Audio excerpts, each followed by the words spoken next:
Welcome back to the weekly news roundup. This is the business and the Sillyville editions. These are recorded live Fridays, 8 p.m. Eastern Standard Time. New time there, recent the last couple months. So you can catch the show live over there if you would like. Comment, enjoy us on one of the multiple streaming platforms we are on, and then we will have some fun discussion like right now in between stuff. We're talking about cheese and sauerkraut. So who knows what it devolves into? You never know. You got to be here for it. But anyway, let's go ahead and get on into the business and the silly news. First up, we did report that DPReview is going to close down because Amazon's going to be like, cut the axe. Well, somebody came in and was like, no, I kind of want to buy that. So Amazon is actually selling off DPReview. So it finds a buyer. It avoids a shutdown. So you people that like using this for your camera reviews, my understanding it is the best place to review cameras, then it is going to continue on. Site was casualty of the last round of layoffs. Amazon said it will affect 27,000 employees this year. DPReview was meant to stop publishing new specs on April 10th and be available in read-only mode for an undetermined period of time, but then something happened. The site simply kept publishing fairly regular clips throughout the entire month of April and continuing till now. An update from EIC Scott Everett, published in mid-May, merely acknowledged that pieces were still going up and that there was nothing to share, which wasn't much going on, but didn't make it sound as though the site was in imminent danger of disappearing. Yesterday, he finally admitted he had something to share. DPReview.com and its current core editorial, tech, and business teams were acquired by Gear Patrol, an independently owned customer technology site founded by Eric Yang, 2007. The deal already closed as of yesterday, June 20th. Of course, that is 3 days ago at the time I'm reading this news. Everett's post says that the site will continue to operate as it was before, with all editorial coverage on the site remaining the same, all historical content accessible. So that is good news for you guys that were worried about DPReview. It is staying up. Awesome. Well, the largest newspaper in America sues Google, alleging an online ad monopoly. So this is Gannett. I mean, I got to say that there's merit to this because, I mean, I run several websites, and there was a time I ran ads on my websites, and I looked at it going, if I didn't want to run Google ads, Facebook, what after that? There's one or two, like there's the Chum ads, which I wouldn't be caught dead putting on my sites. But where else do you go to get ads on your website? I mean, I don't even know. So basically they're saying publisher of USA Today and more than 200 local publications filed a lawsuit in New York federal court on Tuesday and seeking unspecified damages. They argue in court documents that Google and its parent company Alphabet control how publishers buy and sell ads online. The result is dramatically less revenue for the publishers and Google's ad tech rivals. Yeah, okay, so for comparison, I was running ads on my sites for almost 10 to maybe 12 years before I saw a single payout. Now, I don't have sites as big as USA Today, obviously, but the payouts are very, very, very small. We're talking fractions of a penny for every visitor on your website. So that's what they're saying is there's really no other place to get ads to run on your online sites. And Google themselves are basically controlling the market. And if you don't want to do that, you got to contend with Meta. Good luck. Good luck indeed. Google controls a quarter of the U.S. digital market with Meta, Amazon, and TikTok combining. And by the way, Amazon's just their ads.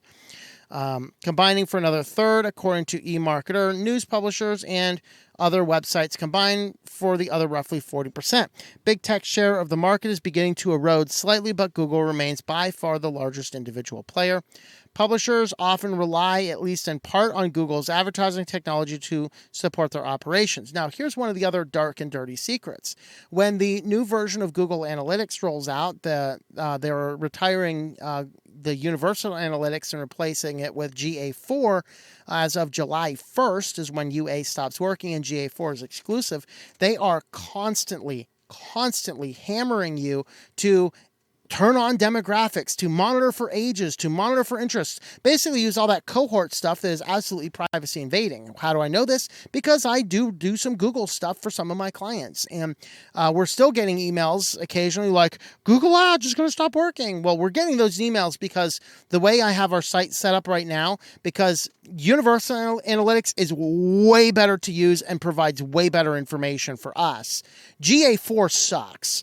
But I'm running concurrently both codes on the site, so we continue to collect UA until UA is completely dead, and we run we're running GA4, and we've been running GA4 for about a year or so. So we have about a year or two of overlapping data so that we can analyze the data back and forth. Now, if you are saying, oh, I'm kind of in this boat, I have a video on my channel where we are experimenting open analytics, and I'll be doing an update to that video soon. We turn it on, and I put the codes up on Switch to Linux website, and then we are going to walk through what all that data looks like after about three or so weeks of use. So expect that video in the next week or two. So right before that comes on, and then if you need help, installing that, there was a few little wonky things on the installation. It is all self-hosted. Let me know. I will give you a quote to do that. But with that, they are suing Google over this ad monopoly, basically, and there's been some talk about breaking this up, although I don't see any of the anti-monopoly rules happen to be working anymore because we are effectively an oligarchy, and you don't break up your oligarchs. Of course you don't. You will never get another term in office again if you break up your oligarchs. So that's kind of what is happening there.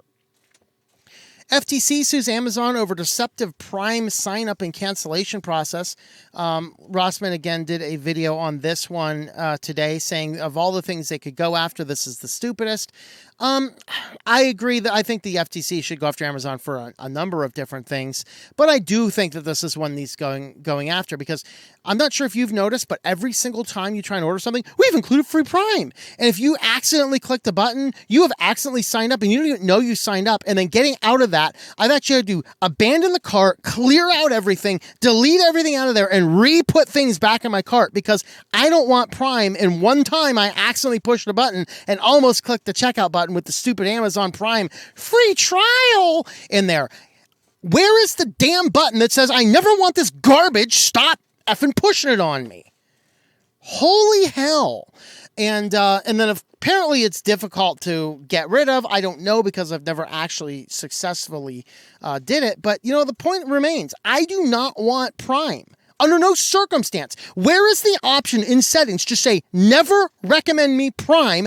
I know the damn thing exists. I just don't care. What in the hell is wrong with Amazon? So they're being sued over this kind of stuff, being is that they're basically saying they're using dark patterns and other ways to trick people, and they are. I completely agree. Amazon is completely tricking people into Prime. Now, here's the thing. If I were to buy a streaming service, I was like, you have to buy a streaming service, you know? Amazon Prime would be the one I would go with. Why? Because they have content on music, they have content on movies, they have content on TV shows, and I get a benefit if I happen to order something from Amazon on faster shipping. So if I had to buy some form of subscription service, that's probably the one I'd buy, but I don't want it. I am not interested in your subscription services under no circumstance. I'm not going to use it. Hell no. Give me the option inside of your settings to say never recommend me Prime. I know the damn thing exists. I don't give a flying monkey butt. Okay? That's the thing. I want to be able to order on Amazon without worrying every time that I accidentally click the button to sign up for Prime accidentally, you know, because I don't want that crap. So that's kind of what the suit's going about. And you know, if it's your thing, it's your thing. It's just not mine. And I'm sick of them. Every single time I place an order, we're going to give you a free Prime update. Okay, like, I'm an author. I'm ordering author copies of my books. We're going to give you a free Prime update. On my publisher account, I'm not interested. Thank you very much. So, yeah, I support them going after this, although I agree there's other things they go after. I think Amazon's just too big. And finally, EU wants readily removable batteries in the devices soon. But what does this mean? Do you have to melt glue? What tools do you need? What about the pricing? These are good questions. Yeah, the battery's replaceable. I mean, batteries are replaceable in nearly every phone. You just have to melt the screen off of there, pull the thing out, risk a total explosion because we wired the thing on, rip the thing out, put a new one on there, solder it back on, and glue the phone back together. Come on, that's replaceable. Go back to those good old days of those first early phones. Like my first smartphone ever was the Commando. Was that Casio? I forget. The Commando phone. Okay. It had a replaceable battery. It was completely waterproof. It was very rugged. It's very durable. They're like, we can't have replaceable batteries. It'll mess with the waterproofing. No, it won't. So, but it raises those questions, about, it raises all the questions about, what does it actually mean to have a replaceable battery these days? Because we'll replace the battery, but I mean, sure, we'll make it. It's just going to cost you the price of 3 phones to buy one replacement battery, and that's why I like the old Nexus phones. Right, the old Nexus phones, you could take the back off pretty easily. I think you pull out like 7 screws and you can take the battery off. The problem is they glued the battery on, and I've had more batteries from those stupid Nexus phones blow up trying to take them out than I've successfully gotten replaced. So take the board out with it too, and then if that happens, you just need to replace the screen. The problem is the batteries are $30. The screens are $20. You could literally replace, as long as your board was fine, you could replace the whole rest of that phone for $50. It was insane. That was such a good phone. Unfortunately, it's just not supported anymore, so I'm stuck with my Razr phone, which still is supported on Lineage, but whatever. What do I care? I just use it to make phone calls. All right, so regulation passed seemed to herald the dawn of a new age of repairable devices. There's almost always a catch, a loophole, or at least an it depends. It's kind of recent headline-grabbing battery legislation of EU are waiting to see what counts as readily when it comes to removing and replacing device batteries. Last week, European Parliament voted overwhelmingly in favor of new rules for handling batteries of all sizes in the EU due to the implemented within 3.5 years of passage as early as 2027. Among the measures address carbon footprints for electrical vehicle and industrial batteries and stricter waste and recycling protocols. So I completely agree with this, because if the battery is the only thing dead in the phone and I'm happy with it, sell me the ability to replace that battery easily, because we're otherwise stop sitting here telling me we're going to destroy the planet. Yeah, because you idiots keep on forcing consumerism of planned obsolescent garbage that piles up in the landfills. Okay, if we go to minimalist lives and we only replace our phone when they legitimately break, and we're careful with them, and we can replace parts and they don't run out of updates and their planned obsolescence, isn't a factor, I'm sorry, our landfills would be a fraction of the size. There's actually an excellent video by TrueStream Media about this and planned obsolescence and stuff a few weeks ago. You should go check it out. There is questions, of course, in these modern days. There is wiggle room for the wet conditions, things like electric toothbrushes that are things designed to be working in wet environments. These do not apply to the law, but everything else, then the question is, what does it take? So that is, the language is vague. We'll have to see how this applies, but that's kind of what they are talking about right now. So let me know what you think about that in the comments. If you want to help support the channel, we do use affiliates around here. Today we are highlighting DigitalOcean, tlm.li/DOH, not DOH, but DigitalOcean hosting. So you can head on over to the DigitalOcean there, and you can get $200 in credit, good for 60 days for new users. DigitalOcean is a place where you can run forms of cloud infrastructure. You can run your own servers for web hosting. You can run Jitsi servers. The restreaming server that I'm running, that's on Linode, but I could easily run it on DigitalOcean as well. Your own Jellyfin servers, any of that type of stuff you might need or want in any form of cloud-based infrastructure. Your own Nextcloud instance, for example, so you can get off of Google or Dropbox. You can do all this on DigitalOcean, and they work out pretty well. So tlm.li/DOH. You can create a new account over there, get $200 in credit for 60 days. Well, guys, let's head to your favorite place and mine. Let's head on over to Sillyville. And first up in Sillyville, Netflix launches a website based on the fictional streaming service from Black Mirror. Yes, Streamberry. So you can head on over now to Streamberry TV, and basically it's just Netflix. It's just a Netflix promotion. Like, oh, look at these things. You click on this and just gives you a Netflix sign up. If it loads. So there you go. So you want to do this and, oh, look at that. Watch all you want on Black Mirror. Just join now. And I'm not interested in watching pedoflicks. So Netflix is launching the site. Kind of funny, but there you have it. You can also go to You Are Awful, where you can upload your own photos to become the subject of a Streamberry show. There you go. So it's featured in the first episode of Black Mirror, where Joan, a jaded employee at a tech company played by Annie Murphy, discovers her life is being replicated in a new TV show called Joan is Awful.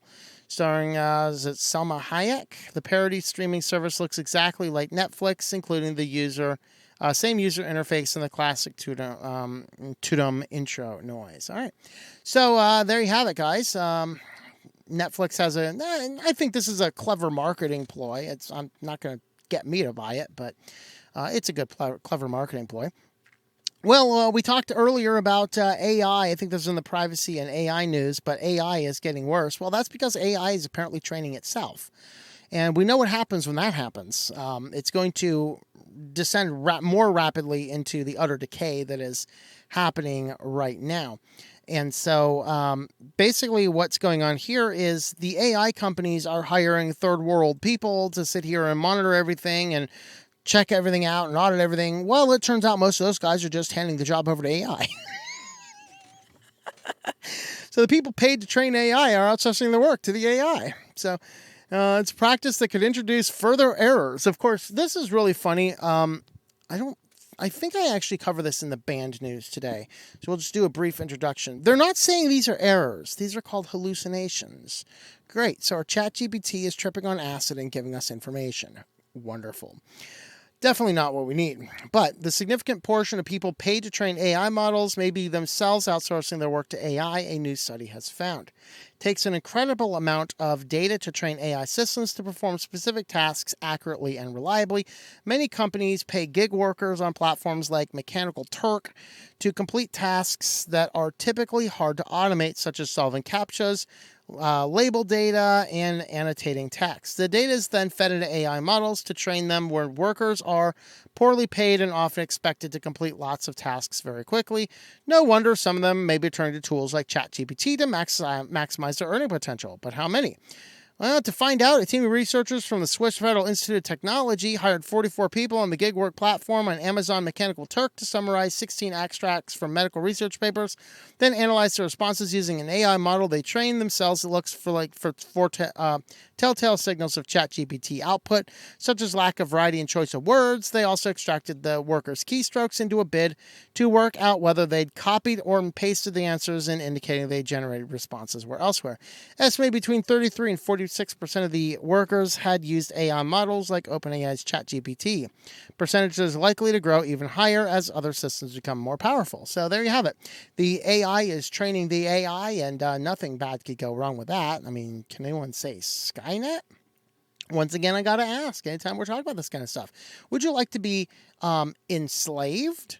Would you like to be imprisoned? Or would you like to be executed? Those are your options. So, I mean, yeah. Well, we all know how many of us, probably every one of us, has gone to YouTube to learn how to do something, changing a light bulb, fixing a drain, building a website. Well, it turns out robots learn to perform tasks by watching YouTube too. Who would have known? So, learning has been a holy grail for robotics for a decade. It seems these systems are going to thrive on unpredictable environments. They need to do more than just respond to programming. They need to adapt and learn. What becomes more as I read and speak with experts, this is true. Robotic learning will require a combination of many solutions. So this is a little video talking about it. I think there's just music in the background, so we'll mute that so we won't have any issues. So here the robot is being trained. Oh, God, the robot is taking a knife. We're all doomed. So they're basically going through and showing how robots are utilizing heat maps and other things to learn how to do do different tasks. So they're figuring out the heat map things by watching humans do other videos. There it is. The robot has the knife again. Humanity is doomed. So the human videos get fed in. They talk about the contact points, risk trajectory, and then the data is collected. And then they will feed this data back into the robot training models. And then now the robot has gone mad with the knife and it's going to start chopping up the vegetables. How wonderful. We're all doomed. All right. So anyway, robots apparently learn from YouTube videos too. So don't feel bad next time you turn on YouTube in order to do some of this kind of stuff. On to our feature story, though. Mark Zuckerberg and Elon Musk apparently got into some squabble that started on some form of social media. Was it Facebook or was it Twitter? I don't really cover all the drama stuff. This was just too epic. So I think Elon Musk laid down the gauntlet, and Mark Zuckerberg accepts the gauntlet that they're going to apparently fight in a cage in Las Vegas, I think. So that's going to be interesting. Now, I have a few comments to make about this. Okay, both of these guys are just geeks. They're tech geeks, okay? They're tech geeks. We can't just give these tech geeks some gloves, have these two 90-pound weaklings go into the ring and beat each other up. I know Mark Zuckerberg's been taking jujitsu, and Elon Musk is the world's richest man, so he can probably, work with a robotic. I mean, Elon Musk has talked about cyborgs, and we need to become one with the machines. What would be totally awesome is for this fight, Elon Musk actually goes full in on his philosophy, turns himself into a cyborg. Meanwhile, Mark Zuckerberg's cyborg comes out. They're both utilizing the technology systems that they built, and they're going to actually fight each other real steel style with robo technologies, because I don't want to see two billionaires get into a ring with boxing gloves and fight each other. That's lame. Okay, these are the two richest guys involved in tech. I don't think they're the two richest. I think Zuckerberg's like top 5 or something. I don't know. These are two of the richest people in the world who are both leaders in the tech industry. Do not do something as lame as going to a boxing match and fight each other with your fists and feet. Like, oh yeah, I'm going to show you who's who. No, this has got to be a robo-war. We have got to turn this on. I want to see Zuckerberg and Musk come in with their tech and fight each other. I don't want to see these guys in a lame little battle with their fists. Oh my God, we're fighting in our fists. No, this has got to be a tech war. I want to see real steel. I want to see them come with robots, machinery. I want to watch a laser beam come from a Tesla or a Starlink satellite, zap Mark Zuckerberg down. I want to see the Elon Musk robotic cyborg arms fighting out. And then I want to see Zuckerberg turn on full-fledged robo mode, because we know he's a robot. I want to see him do something weird. He's going to have to use the AI technology to shut down the machineries and whatever else. This has got to be a tech battle. If this is anything but a tech battle, it is lame and you shouldn't watch it. I'm telling you, guys. I'm telling you. Don't be sitting here with boxing gloves in a ring and be a boring thing like you're Jake Paul and who that other guy is he was going to fight. This is a bunch of crazy stuff. But the two rich billionaire tech guys, come on, this has got to be a tech war. This has got to be a tech war. If you never watched the movie Real Steel, it's definitely worth watching. You should go check it out. Well, if you want to help support the channel, we do have a Patreon page to allow me to continue doing these unhinged rants. But you can head on over patreon.com/TOMM. That'll help support us on all of the different channels we have on over there. So with that, thank you all for watching, and we will see you all next time. Thank you for watching this video from Switched to Linux. This channel would not be possible without the backing of the program supporters scrolling on the screen now. You can be a supporter at Patreon at patreon.com/TOMM or at thinklifemedia.com. I also want to thank the open source community who creates such excellent software that makes producing this show possible. Please remember to support your software communities. Thank you, and I hope that you enjoy switching to Linux.